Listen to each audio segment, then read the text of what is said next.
what's the you know those sort of fresh tarts you get, fruit tarts, things like that. But what you do it is that they'll display them. When it goes no, it was clean. Yeah, 93. He said anything from 300 or 300 to 1,000. So let's say that's dirty doing all these surface. infractions. That has the contact. Oh, in there. In there. That was Okay, wait, wash the rinse. You get a major non. Oh, and this towel is disgusting. It looks like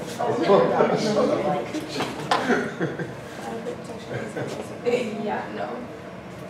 So if you want the lights off any time, just say you want, if you want the black lights doing, just say when you want them black off. Is there a bathroom? Okay, well. I don't know if it's a good bathroom. Do you want the light off? Yeah, do you mind? I don't know, that's what I'm saying. Oh yeah, can we turn this one off too? Yeah, turn all lights off.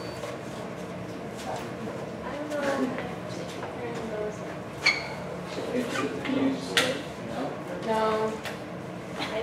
Get yourself clothes out. Okay, well before it's dirty.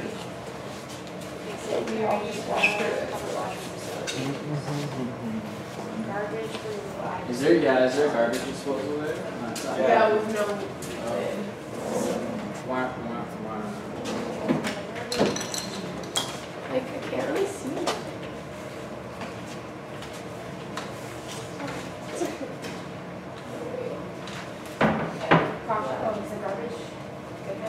Yeah, it's pretty empty, but there's no lid. I'm trying to. I don't think it's necessary. We're looking at the walls and floor. Yeah. That's a good repair. Liquid waste. Any restaurant that Yeah. I've worked in never had a lid.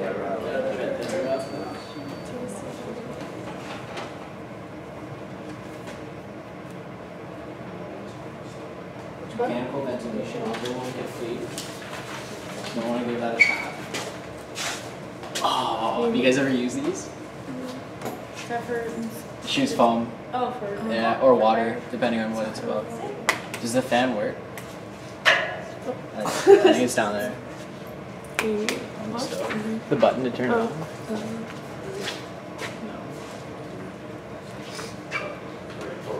What are the chances this works for that? What's this? It's probably like TV. Oh, there we go. Oh god. No, that's not. Yeah. No, Forget it. Is there a way to turn this on? Oh, it's running right now? Cool. It is? Here. I wouldn't say that's inadequate. Exclusion of wine. General housekeeping is sufficient to maintain the perimeter and clean. Well, unless you count the insects.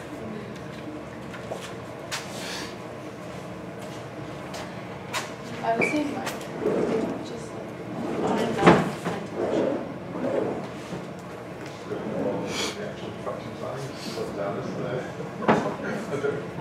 oh shit, lighting was already exclusion of one and most. Any pets in the house? Actually, whatever. If I didn't know,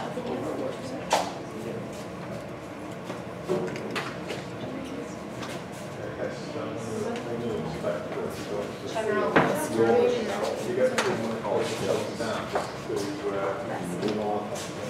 It's almost like that, isn't it?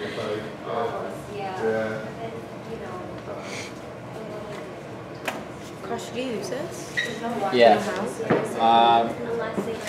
It's pretty cool actually. Just rip that out, the blue one. That's the swab. Swab whatever you want. Put it back in. You gotta push it all the way down. And then it goes in here.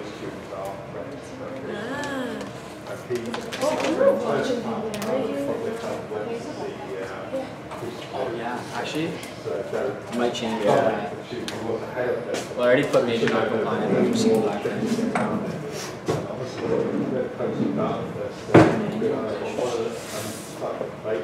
These sinks, not used. Glowing. Okay. That the 18th money phase? Yeah. This is So what question? I don't know. For fun. Did it cost I put the hazard swab thing in? Sorry? Do I put like the swab part in? Yeah, it goes. Put it back in, position? all the way, and push it down, Oh. and shake it for like, I don't know, 30 seconds. Okay, thanks. Oh. Sorry. This looks like it was placed on purpose. What was the hazard? So yeah, you just put it into the chamber then and just press the green button on the right. That's the one. And I don't know what the score was last time, but we'll see what the score is this time.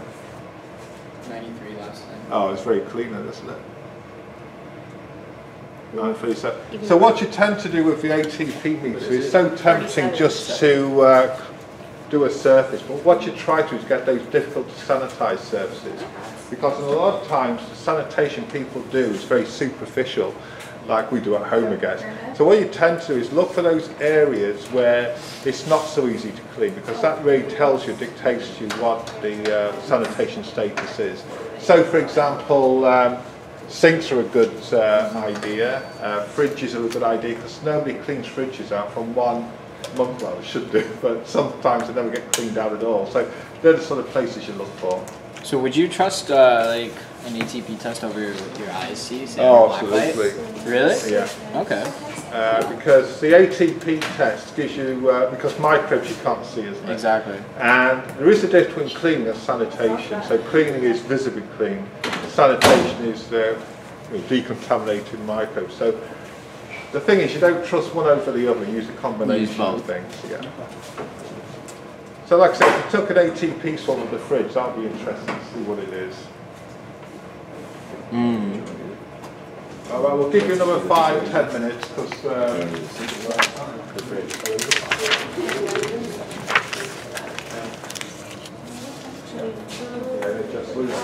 Do you guys know what the food premise regulation is? Like the first one? Do you know what it is though? No. That helps. Because I'm not watching anyone typically like wash their hands. Aline, did you get the temperature of the fridge? well, we're going to look at facilities.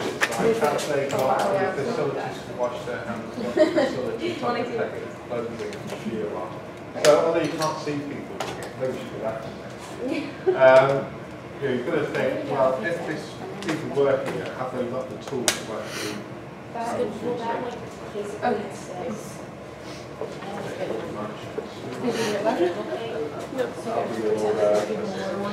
If they have the opportunity to have a safe or something. 58 for the sink, so. Alright, so like you say, if you look in the fridge, you might be seeing So the handle of the Inside somewhere. like a deli tool. You want to do it?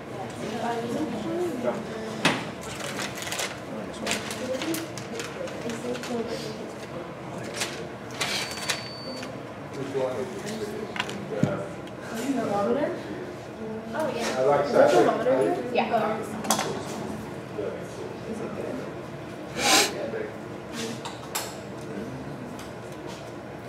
The next one's going to have positive something like that. So we're going to do presentations and how to teach people about sanitation. Dr. Warner, Oh, yeah. adulteration of food. What would that be? Adulteration. So what do you think? So if you had to adulterate a food, what would you do to it? I'll give you a clue. A restaurant in Toronto got done for this. So when you say food adulteration, what's the... Mixing foods? If you adulterate a food, what are you actually doing to it? I'm thinking of adultery So- like in human terms. Well, say you found a cockroach in, would that be adulteration? No, yeah. I would And assume so. adulteration can even go down to allergens. So if you got peanuts in a sort of product, shouldn't have peanuts, that's called adulteration. Oh, okay. And things like that. And you can have chemical adulteration, microbial, anything that even contains pathogen is considered adulterated. Okay. All right, so is everyone just about finished now? As I say, what you want to do is just put your names on the your sheet. And come up with a conclusion saying, you know, I'll give them a warning, or you close them down, and then what I'll do then is I'll go through the infraction, see which one she missed. Although, like I said, I think it's all more, but we'll see which one she missed. And you can put the price. There's no question.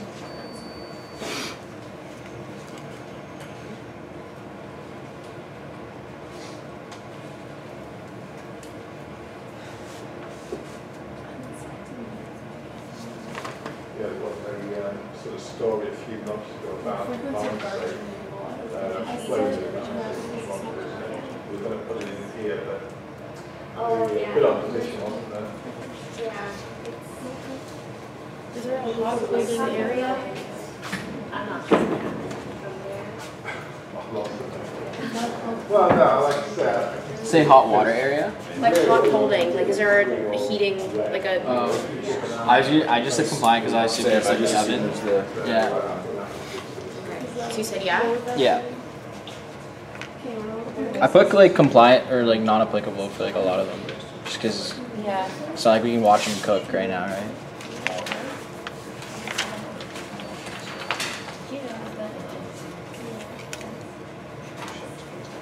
Is the good delivery area kept clean?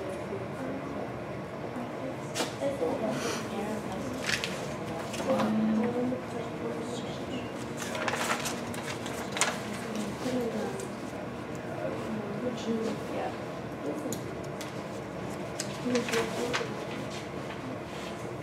That's like an automatic.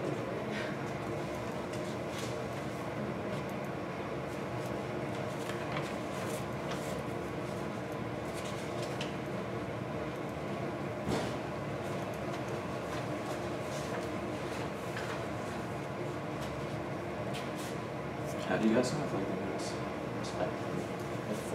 It doesn't.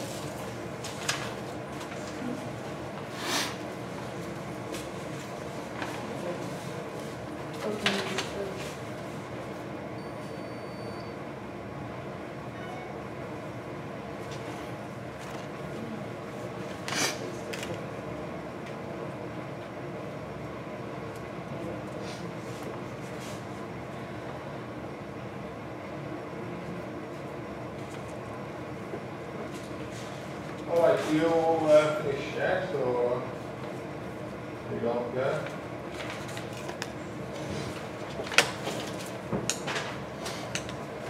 Oops, still going.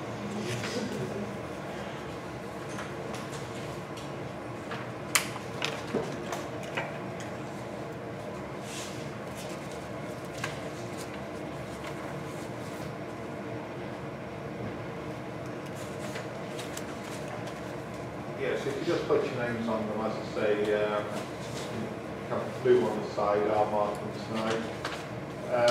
In a real inspection, I was just going through the Dan said, how long would you say that? Less than an hour? Yeah, on average, I would say an hour. And that includes writing a report. Yeah, and I guess you've got to look at cold groups and all that, but we have to look at cold groups here. So you have to be fairly quick, I guess, due to the fact that one has got those lots to get through. And the other thing is that every minute you're there, the sort of the price doesn't like it.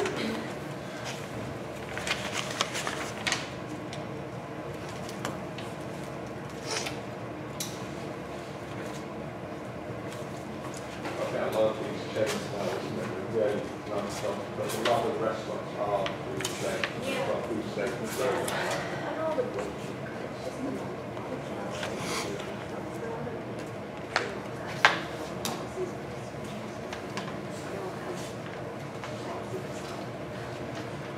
Oh, you done? All right, thanks again.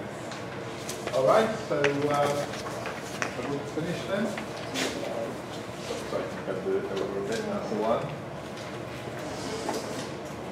Thanks for that. Thanks for that.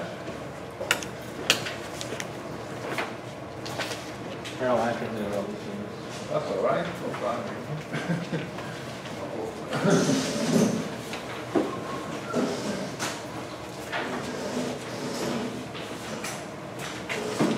So what do you expect? Like last night at the CCV, what I was the ticketing. So they would actually say to you, this is fraction of this amount, so we don't practice it, but they don't do that with it.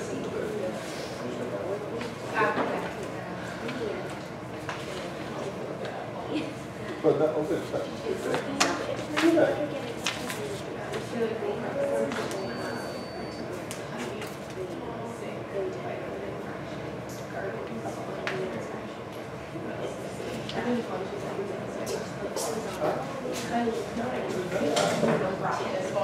High quality is basically what they do fine. It's not like that at all, is it? Yeah, every year. So we accept for the regulation. Under the act, new act. It's coming down.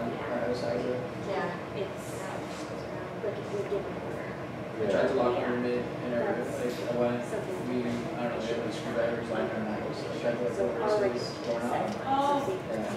Very common.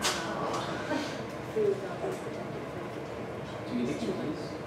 Oh, so you do that? Yeah. Oh, so you, like, so you don't like it to be served No, and but say, we can say oh, that. afterwards, that Yes. sort of thing. We can say, well, this is infraction, I need to set fine, and if you want to fine, Should really know that. All right, thanks for that.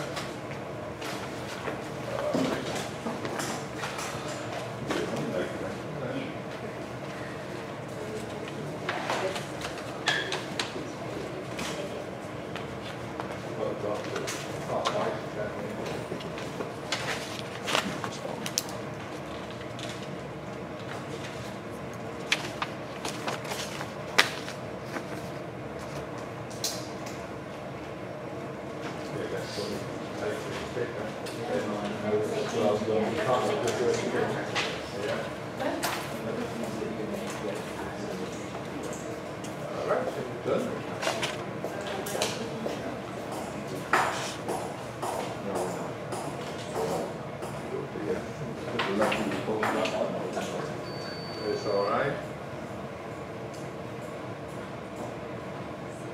Yeah, this will look to become expected now.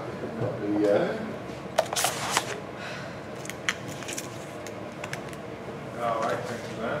All right, so like I say, it was an exercise, and you know, when you're in industry, things aren't so obvious. Other times are very obvious, depending. So what I'll do is, and I was just talking to Teresa again.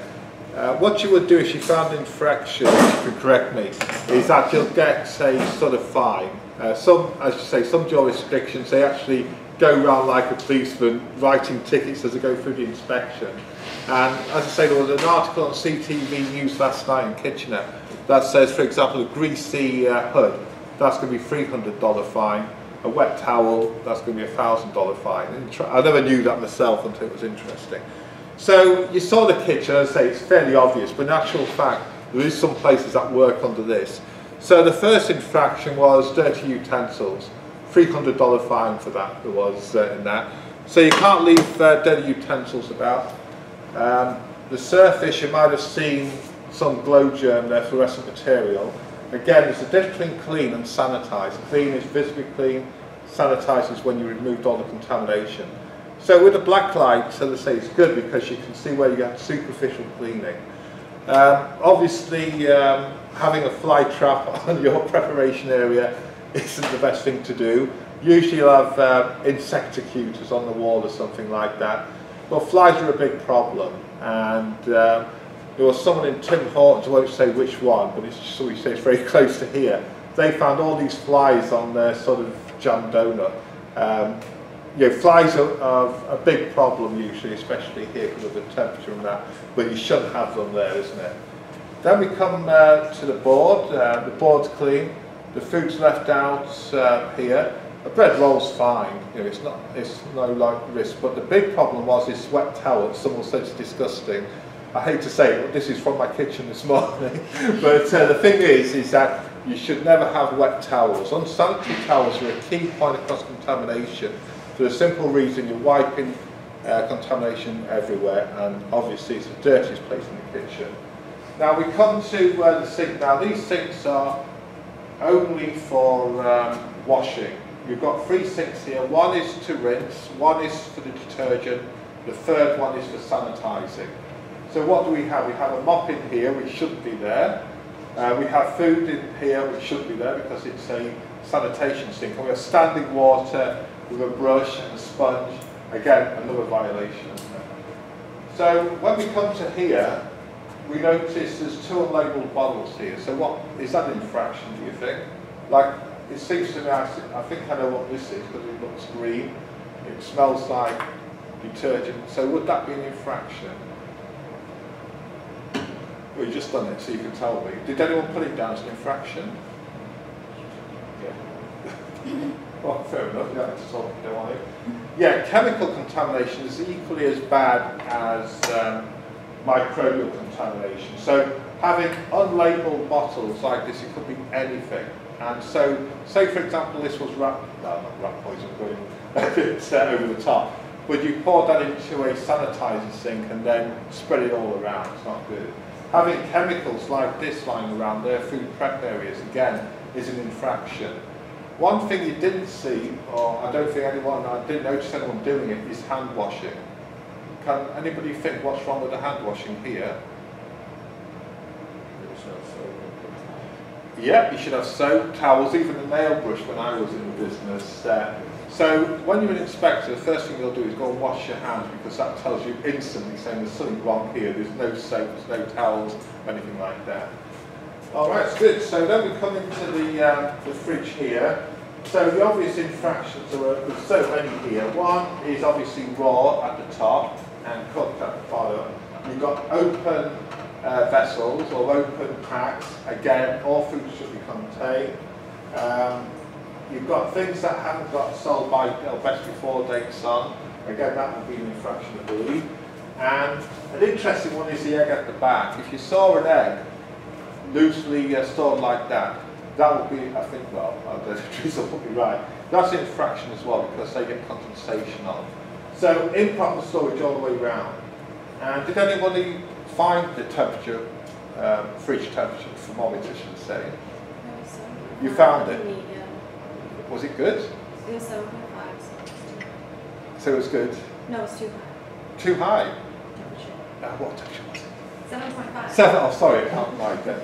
Yeah, 7 point, oh, sorry, it shouldn't be that much, is it? Your fridge is out. But the thing is that the thermometer, you're right, it's had a violation for that, but what's the other violation of the thermometer? There's a reason why it's 7.5 really. I'll put it back where it should be. Yeah, but it should be in the right position as well. So it's in the wrong position there.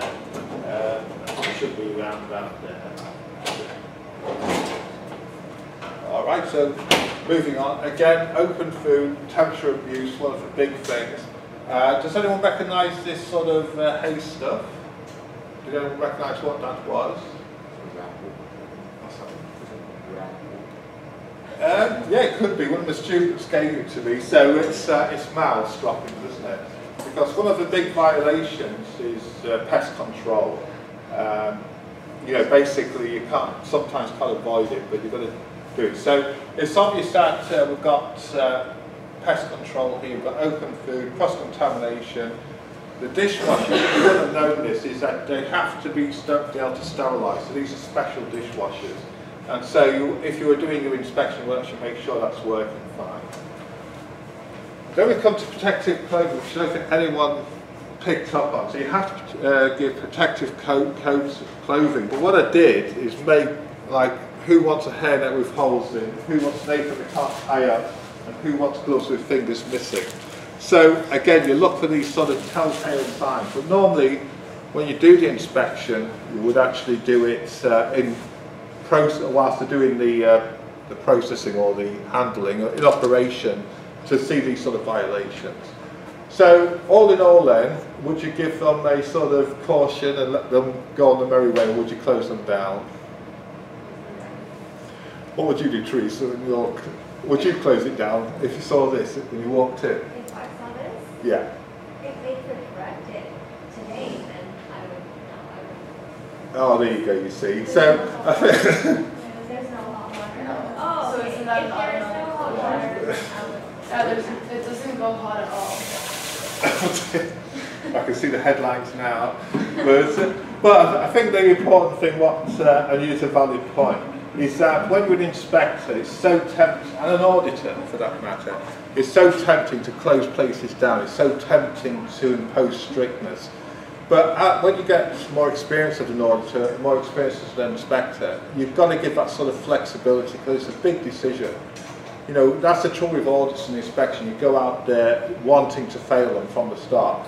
But in reality, it's entirely different because there's big consequences, both your job and the consequence of that. So, as Teresa said, in this, apart from the hot water, as long as you could correct the violations there and then, she's right, you would just let them go on the merry way. But if it's, say, a critical violation which would endanger the population, then obviously they'll close down. And I think last year there was someone with hepatitis A, wasn't there? Yeah, earlier this year. Earlier this year, was it? Yeah, in January. There was a food handler at one of the restaurants who was positive for Hep A. So huge consequences there. We had a big follow-up here at the health unit. And then that restaurant ended up closing down for the investigation. And then it just closed down.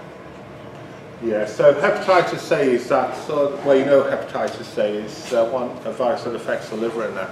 And the thing is that you can get food handlers that can transmit it along, through touch and contact and things like that. And so on that occasion you would close it down because of an immediate risk to public health. I could tell you a story about hepatitis A, but I'm thinking it's sort of for another day, isn't it? All right, so with that I'll mark your forms and everything. And if you leave your badges there. Again, if you're in the Tuesday presentation group in the Early Learning Centre today, not 241, and I'll meet you there in about 50 minutes, I guess.